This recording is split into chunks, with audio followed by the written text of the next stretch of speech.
Welcome back to another Hearthstone report. We have some news regarding the new update that's coming to the game, so we wanted to talk to you about that really quickly. Yes. So we are experiencing the Doom. In the Tomb. And if you've seen the trailer already, you know somewhat what's up, but there's an article alongside with it, which we're looking at right now. If you haven't, linked to the article and the trailer, which is the video right there, is in the description. We're not going to look at it right now. But basically, a lot of stuff we've already expected is back, and they also have some special things that come with it. We're now going live to my man JJ with the news. JJ.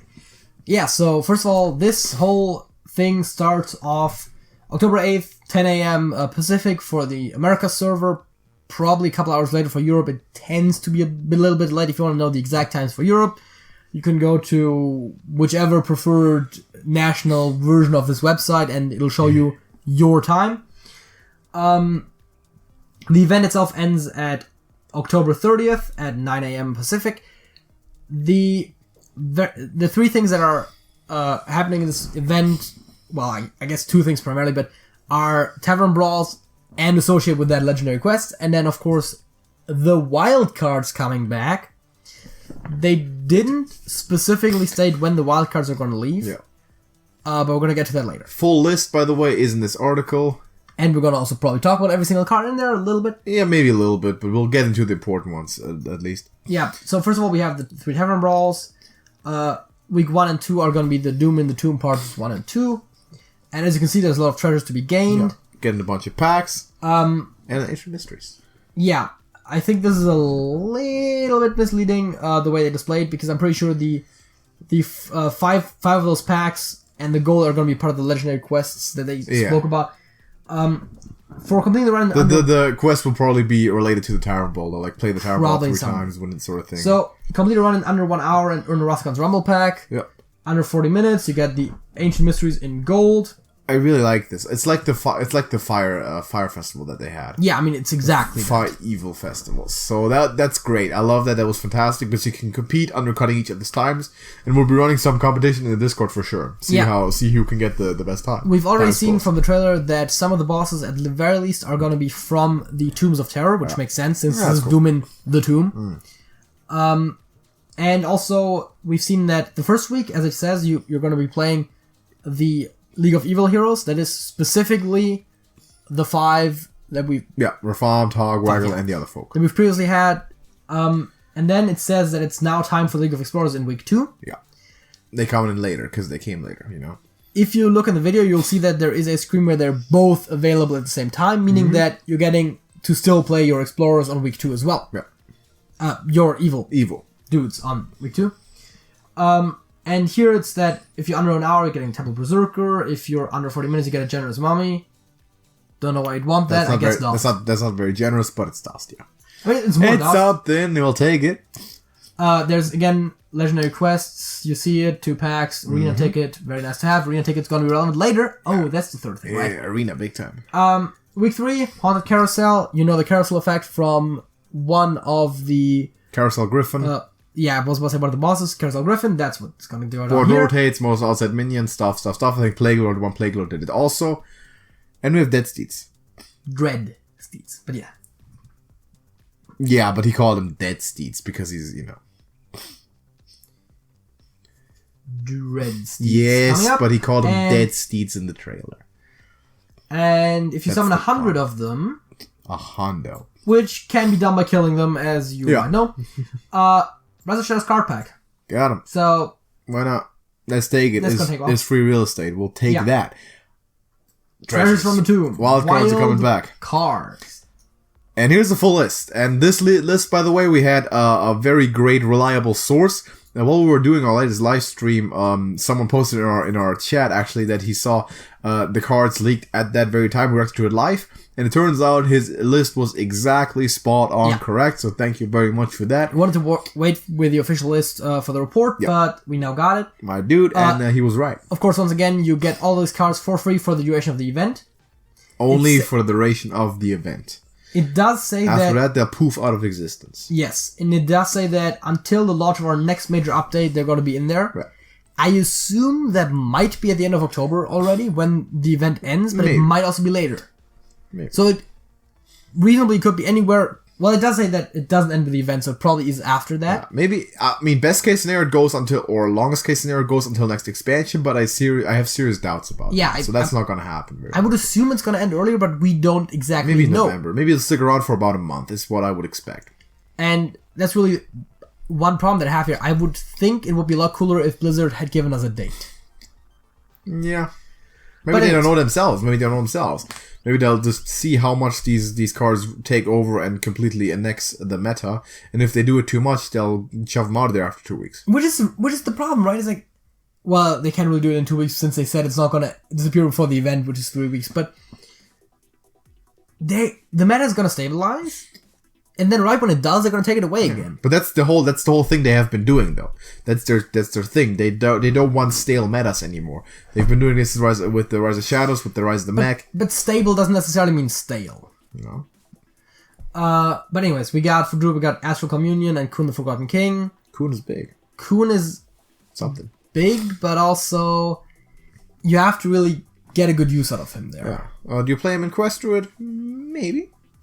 Perhaps. Why not? Mage, you got Battling Book Flamewaker that is very much tempo oriented. I should probably show the cards. Yeah. Astral Communion, bad.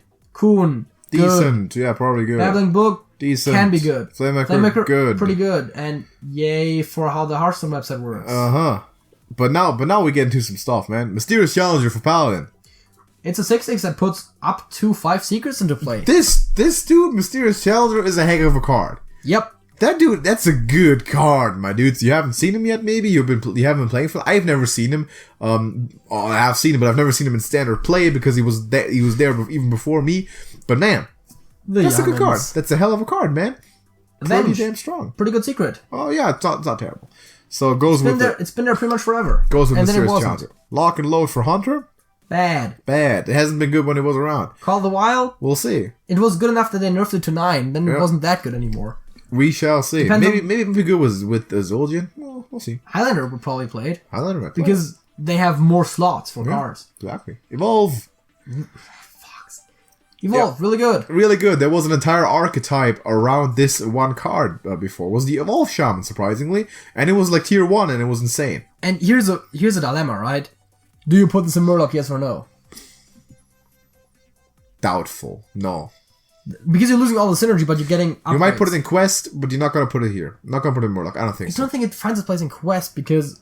I guess you do get a lot of Battlecry minions. Yeah. In Quest, you might put it. In Murloc, I don't think so. Think from Below, by the way, also just generally a good card.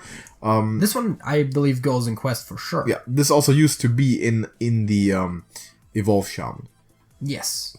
I mean, it's a really good target. Yeah, just So maybe we'll see a Quest / Evolve Shaman. We might. Shaku the Collector. Yeah. It's a fun card for Thief Rogue. Will it take the archetype over the top? I don't think so. Yet. But I do think it makes the archetype slightly better. Yeah. What Swashbuckler. does really help the archetype? Swashbuckler. I remember Swashbuckler. Swashbuckler used to be the one drop in every game you ever played against the Rogue when Patches was around during the Gadget Zen days. And the later days, too. So, for some of the classes, we're definitely seeing a theme here. Astral Communion from Kun, not so much. No. But Babbling Book Flameworker, that's tempo. This is Secret. This... Nothing. That's nothing. This is Evolve. This is Thief Rogue. Yep. Light Bomb. Really good removal card. Light Bomb's good. Vol'jin, big time. Control Priest. People are saying they'd rather have a Dragonfire Potion. Huh. Vol'jin. Potentially really good for combo. Potentially good. And even if not, it's definitely a valid control option. I mean, yeah. Don't hate it. Imp Gang Boss for Warlock there and Renounced Darkness. I'm not sure about this stuff. Don't think Gang Boss is good enough for Zoo these days. No. It used to be a core Zoo card, but that was back when you didn't have much else. Also, it's been out for a while. You've probably seen this card at some point in like some kind of dungeon run or knockoff thereof later, but I remember this being a Zoo Warlock card. I don't, because it's Blackrock. It's too long ago. But I was going to say, it was in the Blackrock days, of course. Yeah. Renounced Darkness. Renounced Darkness. This is kind of the same idea as for a while when they were running with Farm. Yeah. Where it's like, get rid of your bullshit and try getting something better. Yeah. not that good. Another class, random days. cards. I think random legends are better. Also, I mean, the advantage is that they get reduced. Your hero possibility doesn't. This only really goes in decks that don't have that many neutral cards. Yep. And you don't have these. True. This used to be a card that I personally would use in the Quest Warlock, not the current Quest, but the Agora Quest. Sacrifice, yeah. To get rid of the discard synergies after the quest was done. Either that, or you could also sometimes just play turn 2 if you hadn't done anything else yet. But then you don't play the quest. Yeah. If you draw a starting hand, you might do this instead. Correct. But then you're just playing random cards. Yeah. Which can still high roll you into a win, but it's... but usually not very reliable. Warrior, you're getting some control options. You're getting Varian Rin, the big boy back. Used to be King of Stormwind before his son Anduin did that. Yeah, because he died. Yeah, he's the father of Anduin Rin. That's the priest hero. Facts. He died in Battle for Azeroth. Varian, that is. Tough break. Bloodhoof Brave. Now here's a question. Yeah. You don't play Bloodhoof Brave in a deck, I believe? Yeah. That just slightly affects the flanking pool. We've decided probably makes it slightly better. Mm-hmm. Do you play Varian in Control Warrior? Do you? There's a lot of big minions. But there's also Omega Devastator. Is there that many big minions in Control Warrior? I guess most of the big minions you want the Battlecry, right? I mean, Armageddon is there. You'd rather play this in like a recruit or like a big warrior. But there is no such thing. When you put, maybe it might make one. I don't think Varian alone makes it happen. You put Ysera, you put the Boom Reaver, maybe. I don't think so, but maybe. Again, Control, you have big cards, but most of them you want to play. Like, Armadillo is probably the one you'd want to pull. Yeah, you want to put Armadillo. But then you don't want to burn Brawl, you don't want to burn your assemblies. You don't burn anything. You still draw them. Oh yeah, you draw them, right. But no, I don't think so. But I don't see it. Tomb Warden is one of the other big cards, and that needs its Battlecry. Yeah. It's like, I don't think so. N'Zoth is huge. Single-handedly enabling Death Rattle decks. N'Zoth used to be fantastic in all sorts of control decks. What goes well with that is Sylvanas. Sylvanas is also very strong. Death Rattle decks? Maybe? Yeah. N'Zoth, I could potentially see in some mech decks. Yeah. So basically, the neutral legendaries that were brought in here tending a lot towards control. You see Reggie also. Ragnos the Fire Lord. He's back. Our glorious leader and everything. His name is Reggie. That's our term for him. Please, everyone in our community call him Reggie, not Rag. People the more mainstream nickname for him tends to be Rag. A rag is usually a small piece of cloth. Does this look like anywhere near the power level of a small piece of cloth? No, it's not, obviously. It generally means an old piece of cloth. Yeah. His name is Reggie, way more impressive. We have the Curator and Emperor Thorson. The Curator is not that strong. Emperor Thorson's really strong. They're all very strong except for Curator somehow. All the other ones are legends that were tier 1 absolute must-have legends when they were in the game, and still, of course, will be, and you all get a chance to play with those, and you're going to have a lot of fun with them. Emperor Thorson single-handedly enables certain combo decks, because you just collect the card on hand, one Thorson ping at the end of turn, makes it happen. The N'Zoth and Sylvanas might be very interesting.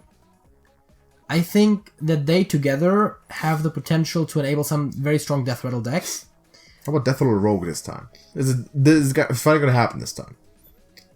I honestly see Priest and Hunter more than Rogue still. Yeah, but Rogue, you still have... There was an idea of Rogue sometimes. So. The problem is, you don't have to play dead anymore for Hunter. It doesn't have Cube in general, but we'll see what comes about. There's definitely the thought of, do you maybe put N'Zoth in the Mech Hunter? Why not? Because it's arguably better than Flark. Yeah, you might put it in Mech Paladin. Yeah. Although Mech Paladin has arguably less death rattles. I think that Emperor Thorson will be in every single non-aggro deck, probably.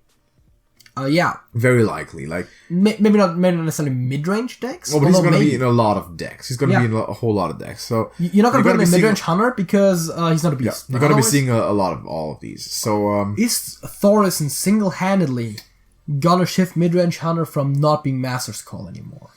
Is he that good?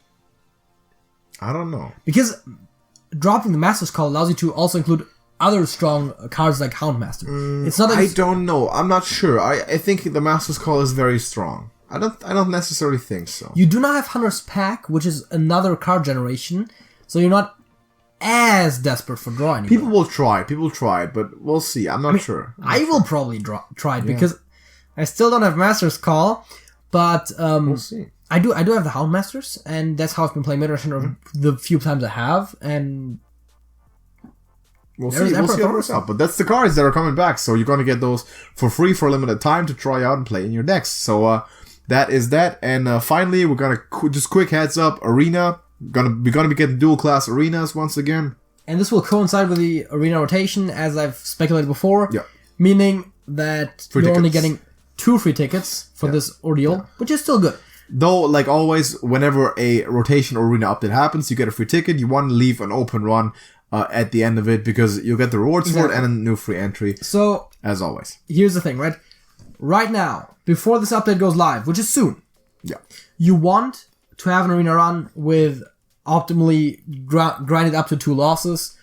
You're gonna get the rewards for the arena run. You're gonna get a free ticket. Then the event happens. You're gonna start a new arena run. Mm-hmm. You're gonna get to 2 losses. You can play a couple of runs in between, of course. But end on 2 losses without finishing the run. Right before the end of October.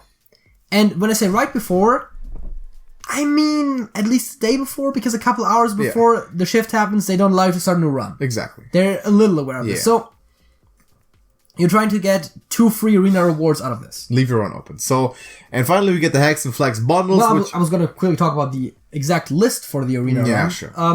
We're going to get real quick. Curse of Naxxramas, Goblins vs. Gnomes, Blackrock Mountain, The Grand Tournament, League of Explorers, Wisps of the Old Gods, One Night in Karazhan, Mean Streets of Gadgets, and Journey to Angora, Knights of the Frozen Stone, and Kobolds and Catacombs. That's a lot of them. That's more. That is more, and I like it. There's a lot of ones that I really like. Wait. This event will also coincide with our normal arena rotation. The new arena sets in rotation will be as follows. Yeah. Did you notice what I noticed? It's all? Is it everything? No. What is it? It doesn't even have classic and standard. Right, yeah, it's just wild, right? Just the only wild, yeah. What is it exactly? It's not even the... It looks like it. It's every non-standard set. Yeah, it's every non-standard set. That's pretty cool. That's pretty cool. So you'll see a lot of new stuff there. That totally breaks what I said like a couple of months ago when they first They said the classic was always in there. I said that I expect classic, basic, and the newest set to always be in there. Yeah. Alright. None of this is. That's that. But then we have the Hex and Flex bundles, which are just... if you have way too much money, you can do this. Hex and Flex, either pick Rise of Shadows or $20, Series 20 of packs, 1 legend. Yeah, not necessarily much to talk about. So, you get Legendary Quests. We already mentioned these. You get them on top of your regular quests, so don't need to have an extra slot, and make sure to do them because they're a lot of payoff. But that concludes the report for today. No, you do need an open slot. That's the whole point. It says additionally. In addition to a normal daily quest. Legendary quest will replace an existing normal quest if your quest log is full. So we recommend that you have a spot open with this event when this event goes live. It literally says it. Says in addition to a normal daily quest. Okay, fair enough. Yeah. Yeah, you get. Okay. Then make sure you keep it. You get that and a daily quest. Yeah. Sure. Okay. In one day. Okay, fine. Be careful and make sure you get it up in slot. But thank you for watching this video. Drop a like on it if you did enjoy it, and have fun with those cards. It's probably going to be fun. We'll be showing off some of the arena stuff, obviously, and some of the maybe we'll build some decks. Maybe we'll come up with some novelties. Because there's a whole lot of new opportunities. So thank you for watching. Drop a like, join the Discord server, link in the description, and we're gonna see you in the next one. JJ, That's it. That's it.